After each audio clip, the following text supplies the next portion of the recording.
Well, good morning, everybody, and welcome to the sixth and final webinar from the Renewable Energy, Sustainable Energy Group here in Parliament, PROSEG. My name is Darren Jones. I'm the Chair of the Business, Energy and Industrial Strategy, and for the purposes of this morning, I'm your Chair as the Vice Chair of PROSEG, and delighted to be chairing this final panel. And today, our discussion is about the role of the energy regulator, which of course is Ofgem. And on that basis, I'm delighted to have two speakers with me today, Jonathan Brearley, who's the Chief Executive of Ofgem, and Catherine Scott, who's the Executive Director for Systems and Networks at Ofgem. And I understand that we'll be joined as well by Neil Kenward, who's the new Director of Strategy and Decarbonisation. And so Neil may be able to answer some questions for us in the Q&A later. Now, this is a very timely webinar. It was, I think, last week. I sometimes lose track of the weeks, but I think it was only last week that Ofgem released its new price control period for the period 2021 to 2026, opening up around £25 billion of investment for suppliers to invest in their gas and electricity networks, with around 630 million earmarked for quote-unquote green improvements. And I'm sure we'll be hearing a bit more about the detail of that in a second. Ofgem often has to try and balance this financial framework between private finance, public finance, and consumer-based finance, i.e. money on consumer bills, which of course is a tricky balancing act at the best of times. But I'm sure Ofgem were thrilled that the Citizens Advice Bureau said that they struck the right balance between all of those interests in their new price control period. But unfortunately, and I'm afraid this is often the case, not everybody was happy, and there was a little bit of criticism from some energy companies who felt that the balance hadn't been quite struck in the right balance and reduced some of their planned private finance capital spending over that price period. And again, I'm sure Jonathan and Catherine will talk to us a bit about that. So what's going to happen this morning is Jonathan will speak for a few minutes, and then Catherine will speak for a few minutes. We'll then take questions from some of my parliamentary colleagues here in Westminster, and then we will take questions from the floor. I'm sure you're all very familiar now, but if you have a question, if you just pop it into the Q&A box, and we'll do our best to fit in some time at the end to take questions then. So without further ado, over to Jonathan. Thank you. And first of all, thank you for inviting me, and thank all of you for coming to hear us talk today. This is an incredible time for the industry, not only because of the long-term challenges we have, but also what's been happening around us with COVID. And really, before I get into the detail of what we're doing and how we're doing it, I do want to make it clear that we appreciate and we want to say thank you to the industry, and indeed all of the people around the energy industry for working together in the last few months. But at the Select Committee, I do think that there has been an unprecedented sense of collaboration and cooperation. We have worked together very pragmatically to try and protect the interests of those who are most at risk through this. And we really focused on what was needed.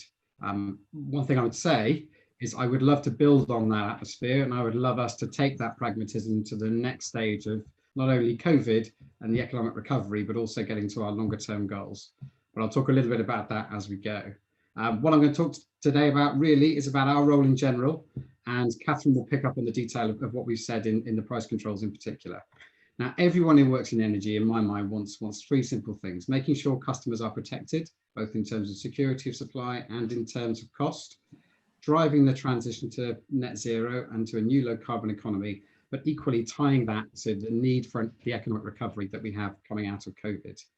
To be clear, government's in the lead. Government makes the major policy decisions and ultimately makes some of the biggest economic trade-offs that we face. So, for example, that growth of the offshore wind sector was driven through government schemes. Energy efficiency changes driven through government schemes.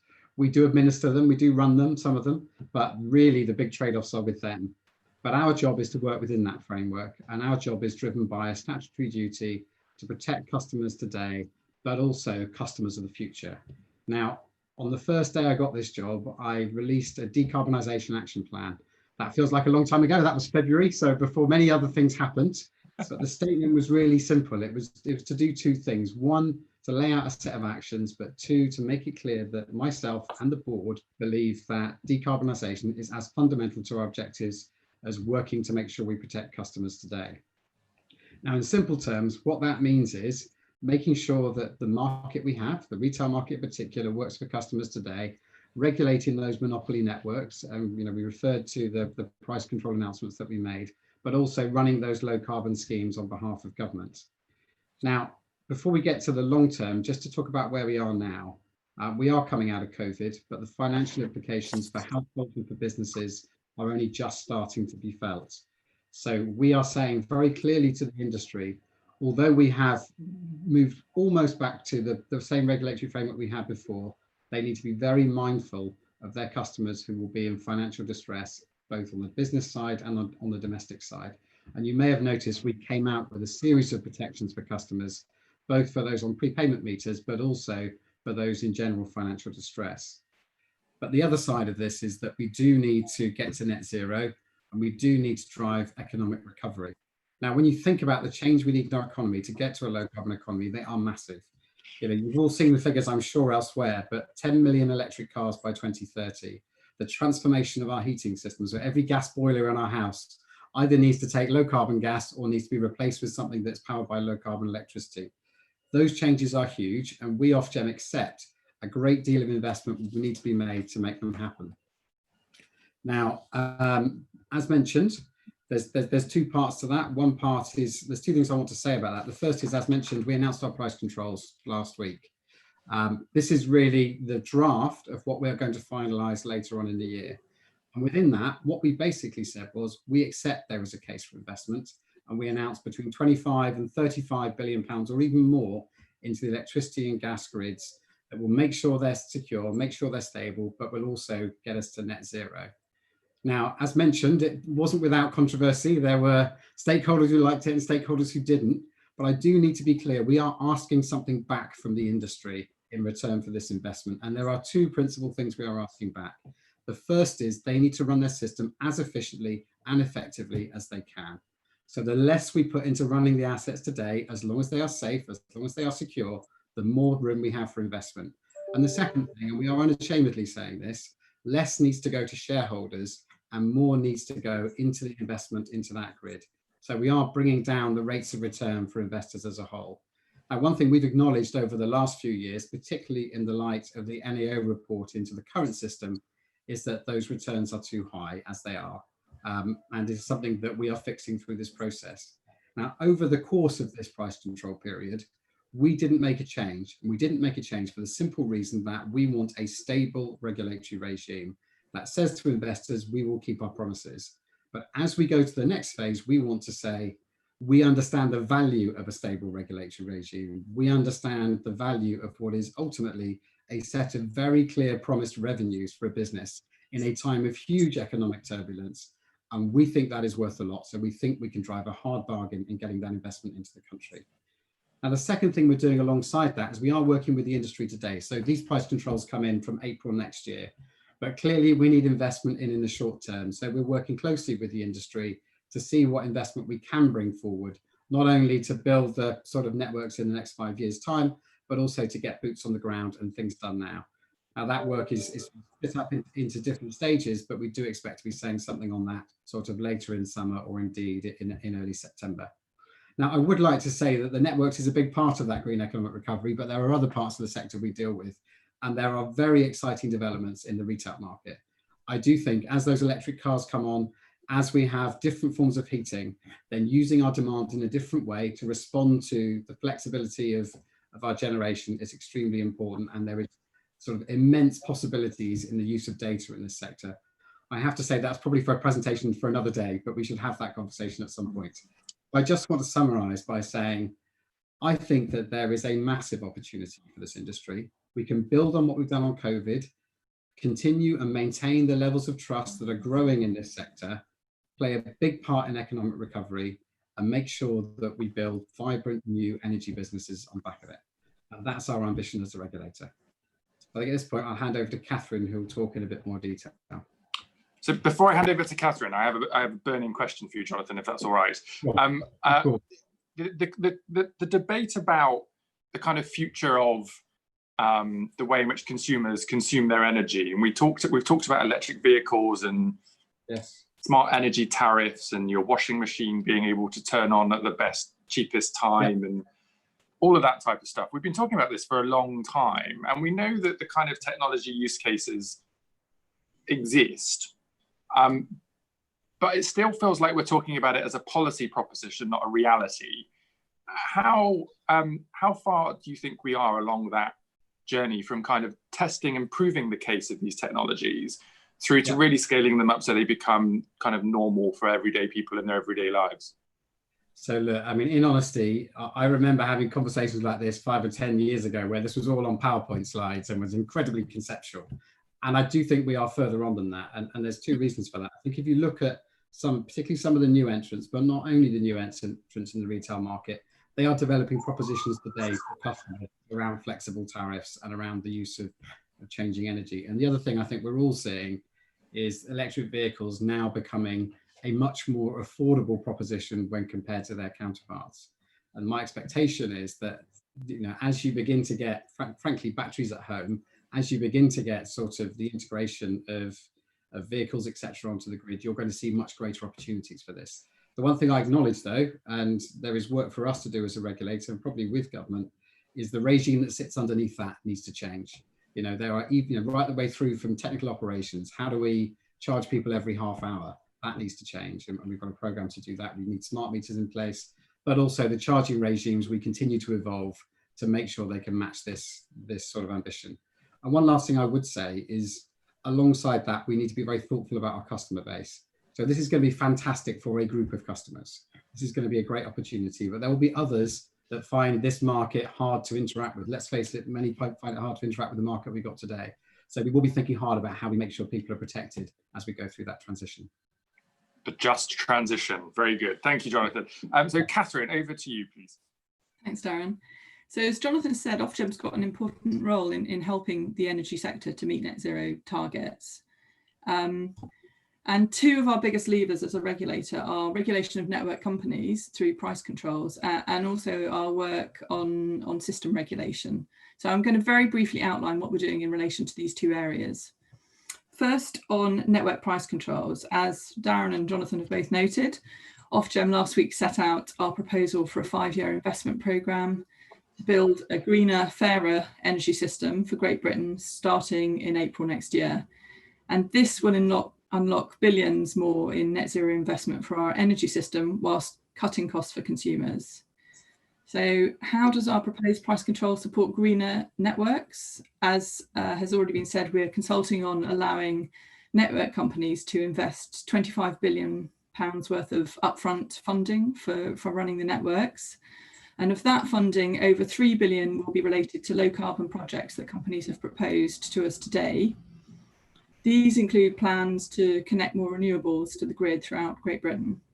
But there is still a bit of uncertainty as to the route to decarbonisation, and in a rapidly changing environment with new green technologies and government policy still emerging, companies can't be expected to know what actions they'll have to take or what investment they'll need to make over the next 5 years. So we've created a new net zero funding pot, which is exclusively for big green infrastructure projects that will drive emission-free energy for GB. And we expect this pot to be in the region of £10 billion or more. Companies will be able to bring us their proposals and bid for the additional funding over the next 5 years as new technologies or as need emerge. And our regulatory framework is designed to help network companies invest upfront in infrastructure ahead of anticipated demand. So, for example, we can use anticipatory investment to build a motorway charging network for electric vehicles so that the EV revolution is not held back by a shortage of charging points. But we will employ safeguards to ensure that funding is sufficiently well justified and provides value for money for consumers. And finally, on research and development, we're also driving innovation into green energy with £630 million worth of funding for projects. So, for example, that could be used to explore low carbon alternatives to gas heating, such as hydrogen. In terms of a fairer energy system, Jonathan's already touched on this, less of consumers' money will go towards company returns and hence to shareholders, and more will go towards vital improvements to the network. We're proposing to almost halve companies' return on equity, which would save £3.3 billion over the next 5 years. And our analysis and experience shows that due to stable earnings and a supportive regulatory environment, Britain's energy networks are a low risk and attractive sector for investors. Strong evidence suggests that investors will accept these lower returns, including continued robust investment from water utilities that have a similar profile and have been set similar rates of returns in the latest price control in that sector. We're also proposing to cut up to £8 billion from companies' business plans by setting them stretching efficiency targets and disallowing costs that companies have not justified as delivering value for money. As a result, we're expecting network charges on bills to fall by around £20 per household year at the start of the next price control period. And then just briefly, another area where Ofgem has a key role in helping the energy sector to meet net zero targets relates to our work on system reform. As Jonathan said, the UK has reduced its emissions faster than any other major economy, and almost half of our electricity last year came from renewable sources. But we've still got quite a long way to go to hit net zero.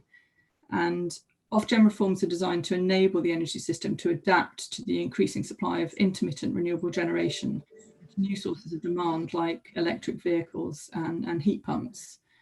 They will reduce the need for expensive extra network and generation capacity to be built, helping to deliver net zero while saving money for consumers. So Ofgem is designing a market that rewards those that are able to provide flexibility to the system to match supply and demand. For example, in the future, we hope smart chargers can save drivers money by charging their electric vehicle where there's plenty of electricity supply and when prices are cheapest. And households with smart meters can save money through time of use tariffs.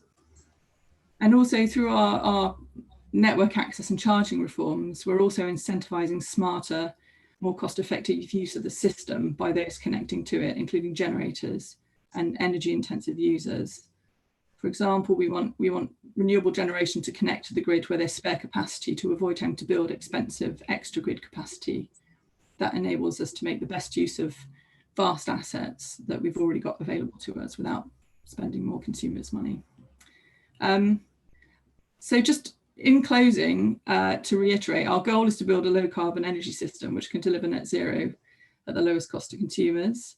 Our network price controls are going to be a large part of that, and we also need to ensure that the system is flexible and efficient. And we want to make sure that consumers benefit from innovation and new products and services which will drive decarbonisation, because we've got to bring consumers with us on this journey. Thank you. Thank you, Catherine, for that. Just one question for you, if I may.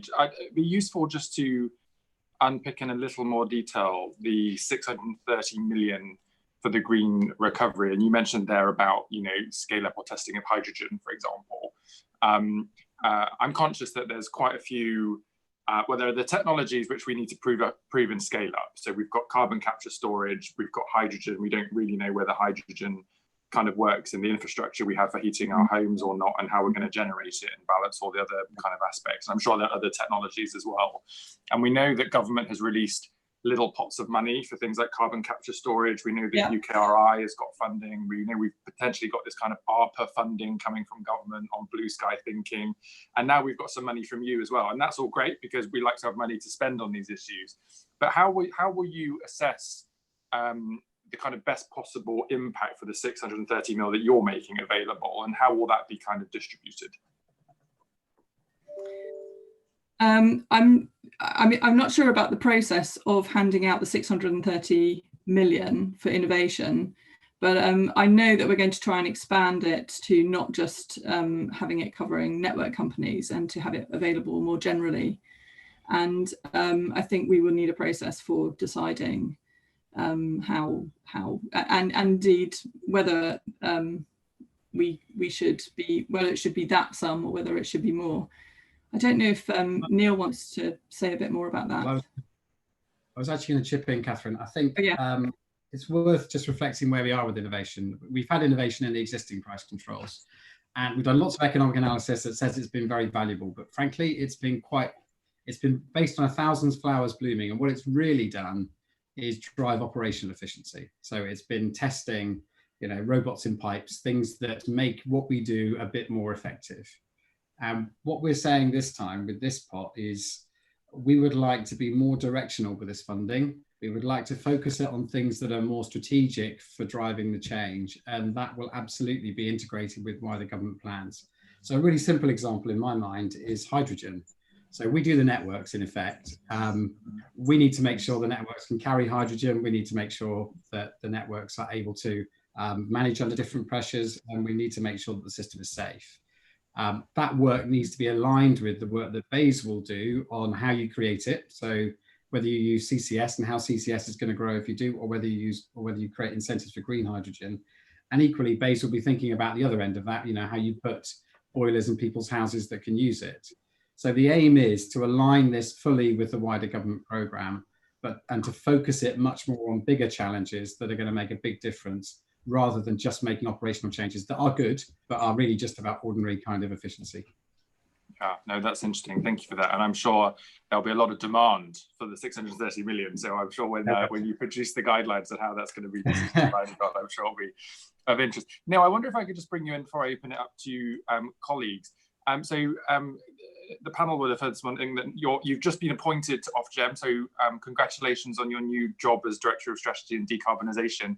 And I can see from your biography, Neil, that you have a very wide-ranging set of experiences inside Whitehall, that kind of mysterious being across the road from me here on the Parliament side.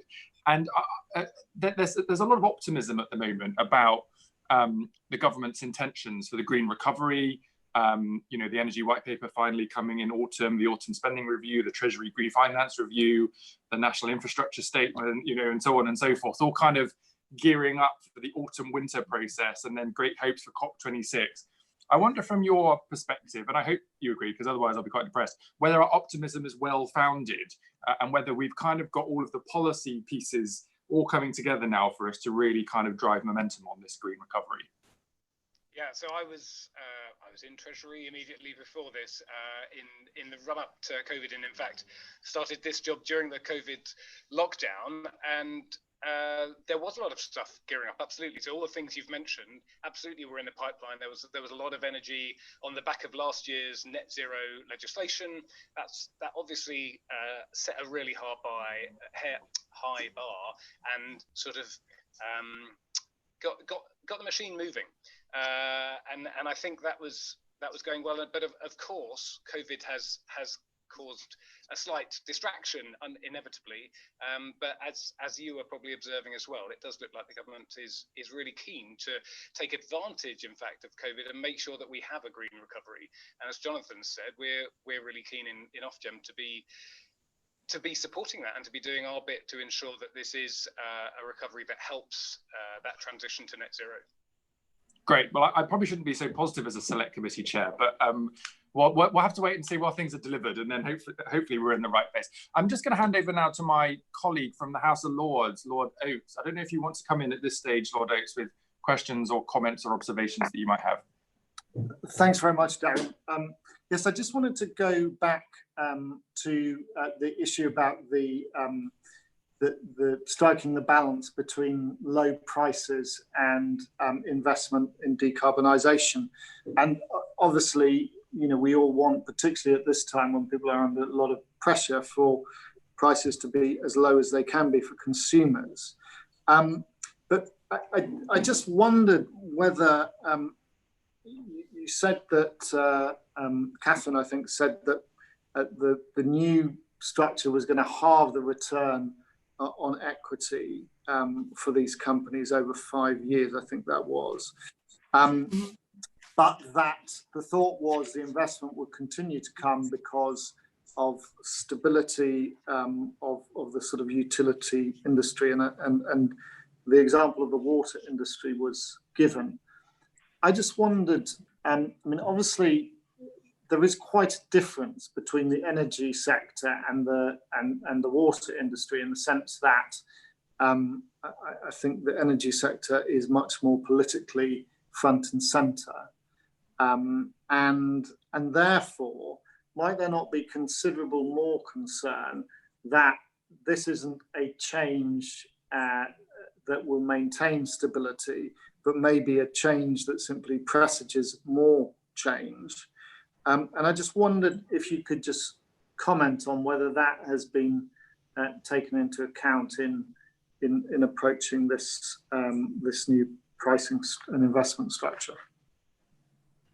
So maybe I'll jump in, Catherine, and you just, if you follow up if there's anything I've missed or any detail. Look, I think the first thing we'd emphasise is this is a draft, this is a consultation, and there is a robust debate to be had with the industry, and fantastically, we are working already on that, and they're going to submit their evidence and explain why they have a different view.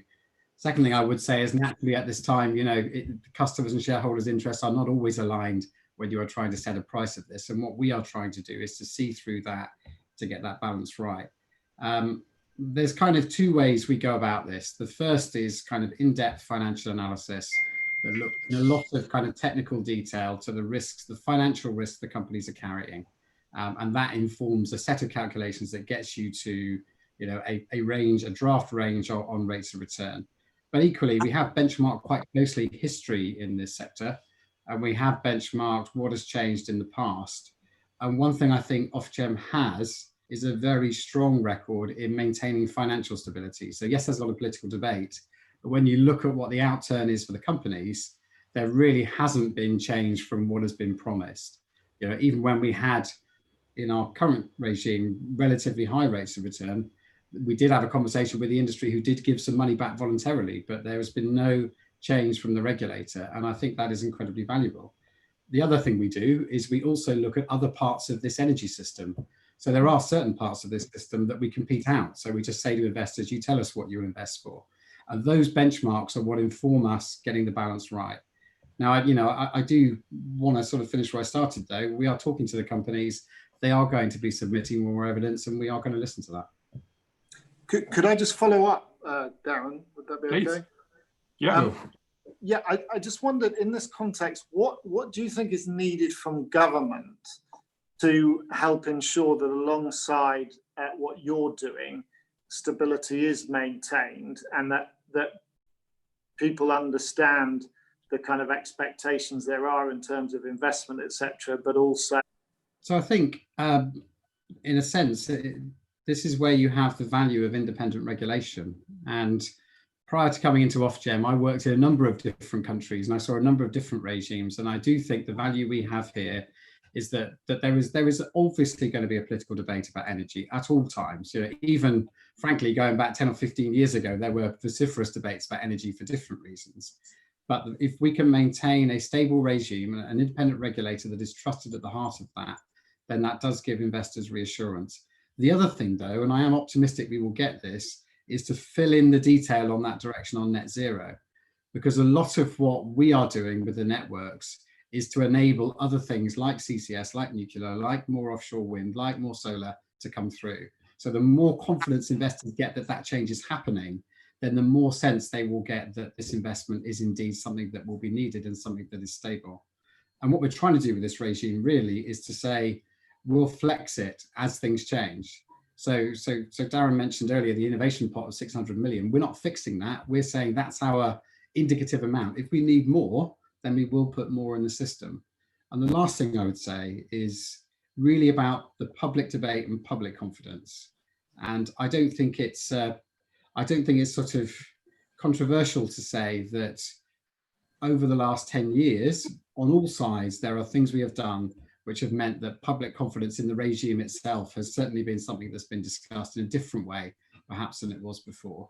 So part of getting this regime right, part of driving efficiency, getting the right rate of return is so people know their money really is going into green infrastructure and they don't feel it's been taken away for other reasons. And that's really important if we are going to get this long-term plan in place.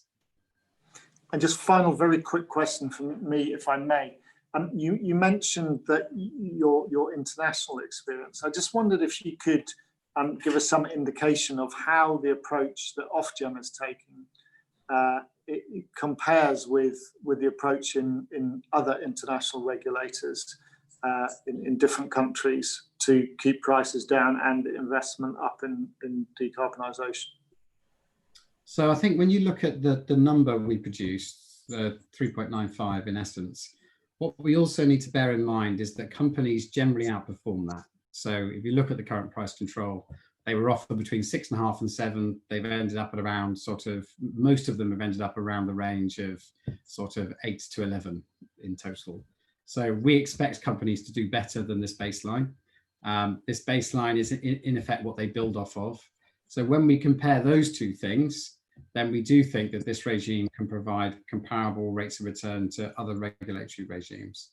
And I think what I'm really confident about that overall is that this kind of investment, so an investment that is in a stable regime in infrastructure assets, is incredibly valuable. And we have seen, just by looking at how much people will pay to buy companies in this sector, that they are generally paying more than what we call the regulated value, so more than the value of the assets, because they value this so highly and because they expect outperformance. So there's a series of tests we do which make us as confident as we can be at this stage that we will get investment in this sector. But of course, as I say, companies will come back with their evidence. We'll look hard at that before we come to our final decision. Thanks very much.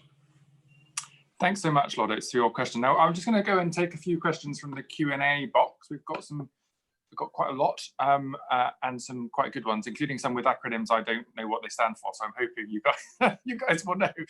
The first one I'm going to take is from Saeed, and he says that much of the new innovation funding appears to be based around the supply side of the debate, and he's asking whether there'll be funding made available on demand side reduction innovation, so that you're actually kind of having to convey less electricity and gas along the networks in the first place. What's your view on that, on demand side innovation as opposed to just supply side? Do you want to come in, Catherine? Yeah, I mean, we see that in terms of flexibility as a really important area. And I mean, things like, well, we know the capacity market, there was an issue around demand side, being able to access demand side, being able to access the capacity market. And that is in the process of being sorted out. So we are aware that traditionally flexibility has very much come in from the supply side, and that needs to change. And some of our a lot of our focus is thinking about how to do that. It took quite a long time, didn't it, for the case for demand side flexibility to be able to bid for the capacity markets? I mean, why did it take so long? And are we going to be quicker in the future at being able to sort out demand side innovations? Sorry, go on. Go ahead. So look, I mean, it did take some time. Part of that is because demand side models were very new. And there was a debate, which I'm sure you probably heard about within this committee, around the length of contract that is offered to demand side response. And you'll have seen, the court cases and everything else that evolved from that. But this is a growing part of the sector. And I think the important thing is you've got the capacity market, but you've also got all of the charges we have within the network to keep things balanced. And so I'm optimistic that we will see this kind of technology and these kind of services grow, simply because we need them more. And one of the really interesting things for me about summer has been the fact that with this crash in demand, because we had industry closing down, we had almost a case study of what the future will look like if we don't have these services. And we had to spend quite a lot of money making sure the system was balanced during that period where we had very low demand. So I'm pretty optimistic, not only through the price control, not only through capacity market, but also through the system and network charges that we have, that we will see these businesses grow. Great, thank you for that. We've got another question now from Lee Towers, and Lee says that one of the best ways of bringing consumers with you is to give control and financial share of this to communities through community energy. Why does Ofgem not talk enough about this option? And he notes that in the 2019 plan, there was no mention of community energy. So again, you guys jump in, but we are enthusiastic about local and community energy. And I think just stepping back for me, if you've gone back 10 years ago to when, in fact, I was in the Department of Energy, and you talked about the scale of solar we have today, for example, indeed the scale of local wind, it has completely blown all of our expectations. So if you take a straw poll and a betting system, I'm afraid we'd have been right at the far end of it to get to where we are today. And part of this system we are trying to build is one that manages all that local sort of generation differently. And so we see, and it's not for this set of decisions, it's part of this set of decisions, but really for the next ones in a couple of years' time, those local networks, so distribution network, so DNOs basically, we see them as being at the heart of this, because they're the ones that are going to have to manage these different sources of supply and demand. So it's something that we're seeing and something that we're enthusiastic about, and that is part of a wider picture of local generation that we're absolutely seeing across the country. I have to confess, I'm a big fan of community energy. In my constituency, I think I was wittering on about this yesterday. We've just had a community-owned wind turbine approved for planning. That has gone to the Secretary of State, and it's a great example because it generates income for the local community centre to provide skills training to constituents. And there's an industrial business that's going to be taking the energy from the wind turbine, and it takes a huge amount of effort to get these community energy programs off the ground, but they can have really long-lasting impacts for local people, which I think is always great. So I would endorse that question. Okay, gosh, we've got lots of questions, so I'm going to try and keep moving through them fairly quickly. Where are we now? Sorry, bear with me. So there's one here from Maxine. And Maxine says, was Ofgem happy with the level of ambition around decarbonisation in the company's business plans? And is Ofgem concerned about driving reductions in emissions in the short term, as well as the longer term transition to net zero? So the business plans that the company submitted to you for this price period, were you happy with the level of ambition in decarbonisation? And I suppose, do you think COVID will make that a bit harder in the short term? Catherine? I think that, one of the reasons that we have set out the structure with a baseline and then a funding pot for decarbonisation was because it wasn't entirely clear what there was varying ambition, and some of the things that were being proposed were not clear enough and were not firm enough for us to be able to support the funding in the baseline, and that's why we created this structure. Okay. We have a question now from Isabel. Isabel asks, grid securities for transmission connected renewables have shot up by around 30% this year, and that's having an effect on the viability of new sites.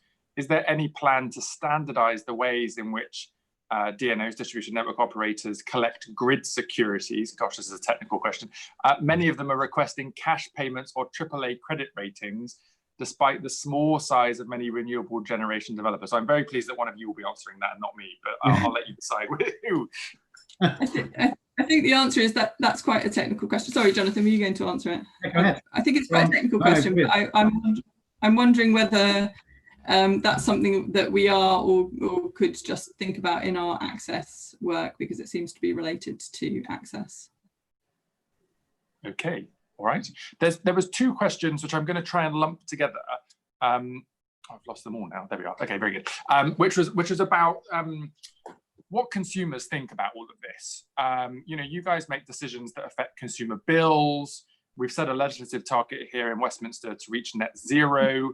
I'm very excited about the full report from the Climate Change Select Committee, which my committee is the lead sponsor of, which will be coming out later in the year, which will be the first real kind of proper national citizens assembly on the public's perceptions and kind of buy into these things. The questions that came in were, from an Ofgem perspective, how do you understand what consumers think about these things and what they're willing to pay for and not willing to pay for, and how does that factor into your decision making? So look, there's a number of different things we do across the board. First thing is, you know, when we think about the networks, the company's business plans are accompanied by quite in-depth analysis of what their customers do and don't want. And we have user groups who are basically made up of representatives of customers that are able to go through quite a lot of detail the plans that come forward.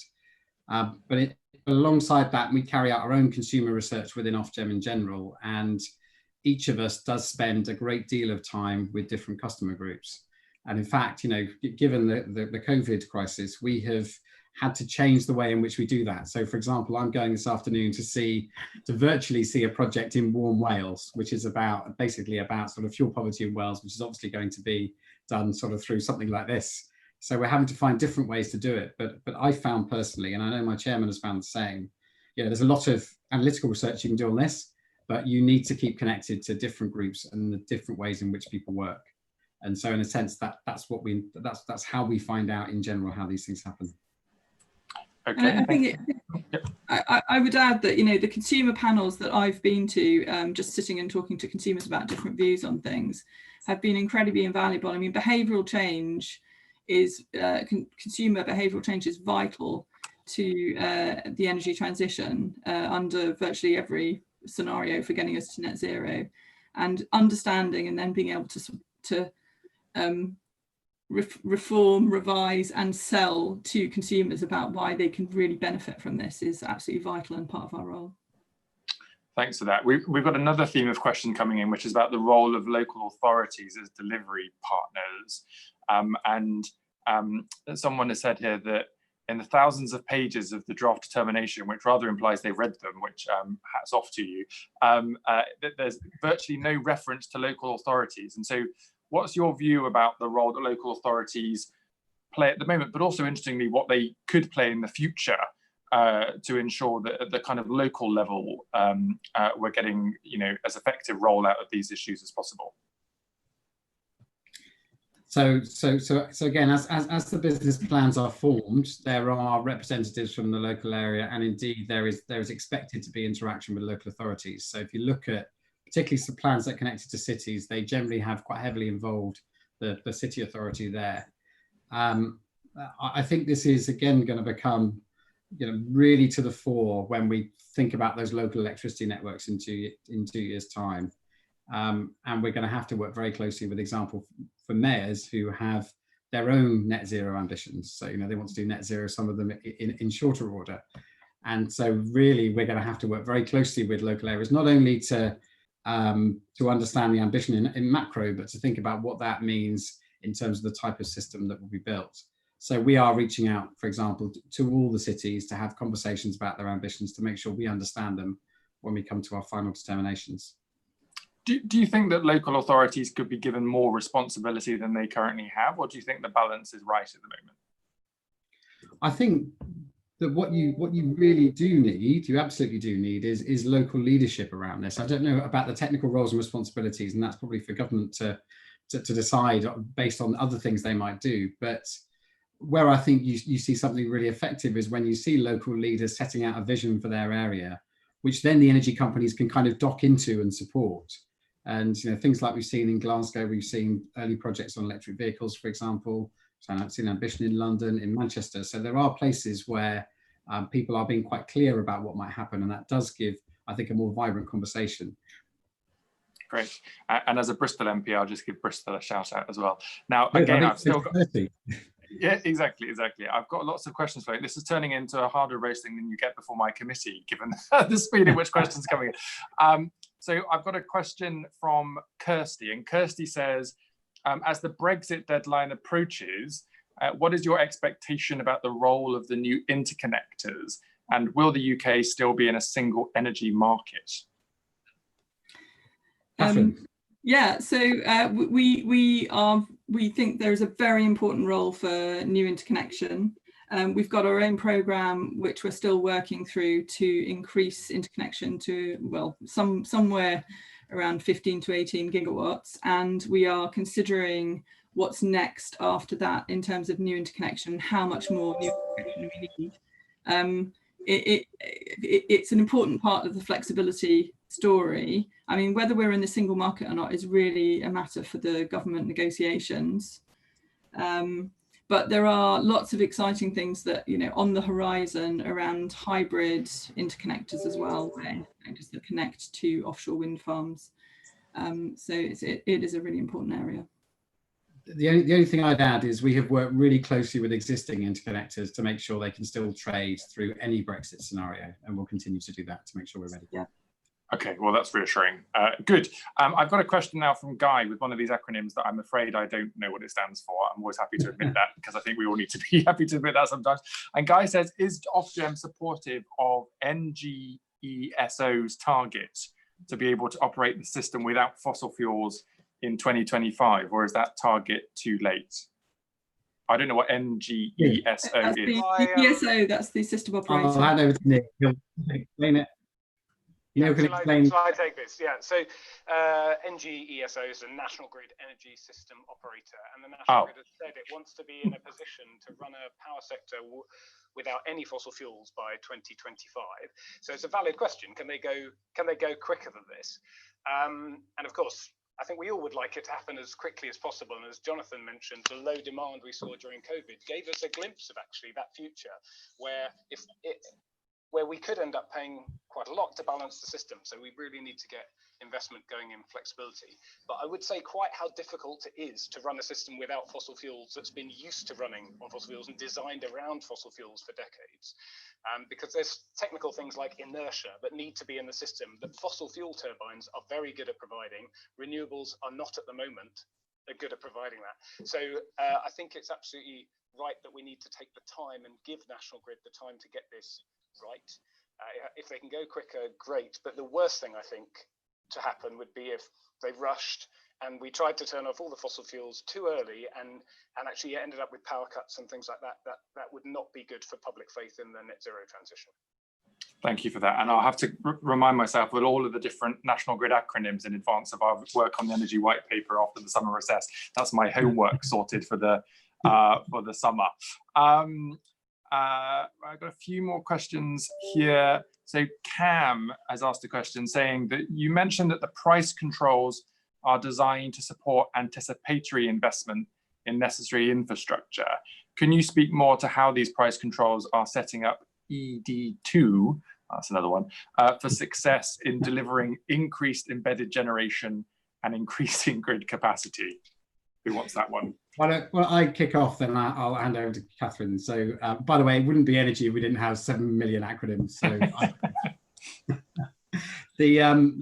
so in a sense, we buy the case for anticipatory investment. We understand that, in really simple terms, if you're going to dig up the street to reinforce the network underneath it, you may as well build in resilience to make sure that you can cope with demand that may be sort of quite a long way out, but that you expect to come. And we understand the economic case for that. What we're going to be saying at the end of this month is how we go about testing that. So how do we make sure that the economic case behind it remains robust? And we've got different ways we're thinking about that. So without kind of giving too many spoilers, you can think about an argument that's around what we call touching the network once. So if you can establish that this will be resilient for a long period of time and you're doing the work anyway, then as I say, it may make sense to reinforce in a different way. There are other ways of doing this. There are more complex mechanisms around capacity and capacity usage, for example. But really, this summer, we're going to be saying, we get the case for this. We all want a way of making sure we're still cost effective. Here are some different ways we can test that. Great. You'll be pleased to know I've got the last two questions from the Q&A chat box, and then I've got one last one from me, and then I think we can all take a breather. So Matthew says, how can Ofgem hold ESO to account better? The delay in balancing service reform is holding back the much needed flexibility that Ofgem is talking about. Catherine? So there has been a slight delay in the balancing service reform due to COVID, but it's now back on track. I mean, we hold the ESO to account through our performance annual performance review. And they get incentive payments based on their performance against a range of areas. So, sorry, I think that answer. I hope that answers the question, but the question's disappeared from my. Couple of things I'd add. Just so annually we have a whole process which everybody feeds into that allows us to assess their performance, which used to be based on a single quantitative metric that didn't really work, and now it is much more based on feedback from all stakeholders, including those using balancing services. That said, we are reviewing the structure and governance of the system operator. So we are asking more questions about, where it sits within National Grid, what the management arrangements around it might be, and what the alternatives might be, because we understand that as we move to a very different world, we just need to make sure we have the right arrangements in this vital part of the energy infrastructure. Great, thank you for that. We now there's a couple of questions on the same theme around the role of storage in our networks, and the question is, what does Ofgem think about the role of electricity storage, and how will the price controls be applied to try to increase the role of storage in our energy mix? Neil, do you want to come in on that? And then perhaps if there's price control details, Catherine, you can follow up. Yeah, so look, we are 100% in agreement that storage is going to play a really important role in the future of the energy system. And as was mentioned earlier, it's already being incentivized through the capacity market. I think that, we think of storage as a single thing, but actually it's multi-dimensional, and we've got the sort of short-term storage like batteries, but also there'll be increasingly in the future demand for longer-term storage, so that what we might have as a surplus of renewables in the summer, can we in any way usefully store and deploy that to help us through the winter and minimize carbon emissions in the winter? So the strategic case for storage is very strong, and there are a number of ways in which that's being supported, both through government and also through changes Ofgem's making in terms of regulations. But I think innovation spend is another way where I think both government and Ofgem can encourage things. So for example, you could use surplus power in the summer to create hydrogen, which could then be deployed and burned in the winter to provide energy. So at the moment, we need to understand how well that can work, how the costs can come down, but that's the kind of thing that we need to be looking at and supporting. I don't know how it works through the price controls, but Catherine perhaps can go to that. Go ahead, Catherine. Sorry, what's the question? How price controls will play a role in increasing storage on the network? I'm not sure that there's I think that we're looking at storage separately rather than through the price controls. I think the way the price controls will help grow things like storage is principally through the innovation funding that Neil described. So the strategic question on gas is, how can we get hydrogen away? And you have to test your pipes and all those things I've described. But if you think about configuring the electricity system, it's all going to be about how you manage more disaggregated, different sources of shifting demand. And that will include how you manage batteries and how you make sure that you can deploy them in the right way at a local and national level. So I fully expect the innovation funding to be, and indeed our existing funding is deployed in thinking about how local networks and indeed national networks will better be able to manage that. Okay, I think Lord Oakes wants to come back in with a comment before we start to wrap up. So over to you. Yeah, it was just very specifically on the issue of storage. And I just wondered if you can say a bit more about the role that you see hydrogen playing in that, and what you as Ofgem are able to do to sort of help promote that and bring it to a scale that would make it economically viable. Neil, do you want to come in? So I mentioned hydrogen before, didn't I? And I think hydrogen is potentially very useful in all sorts of ways in the net zero transition. People are talking about it as a potential fuel for aviation and maritime, and obviously in industrial uses as well. So it is potentially a really important energy vector. We don't yet know how cost effective it will be and whether it will be the right answer to the challenges in the power sector specifically. But on heat, it's obviously a potentially really important potential replacement for natural gas in the gas grid. And again, that's a really important strategic decision that we can't yet make, because we don't know as a regulator, indeed the government doesn't know whether electrification of heat or hydrogen or some sort of hybrid between the two is going to be the most effective thing to do. So I think critically the next few years on hydrogen, the most important thing is understanding better, getting the costs down, looking at how it might work, testing the viability in the system. And as we've said, the innovation funding that we're putting through the price control period does provide, it's explicitly meant to help test that hypothesis and the role that hydrogen may or may not be able to play later on in the process.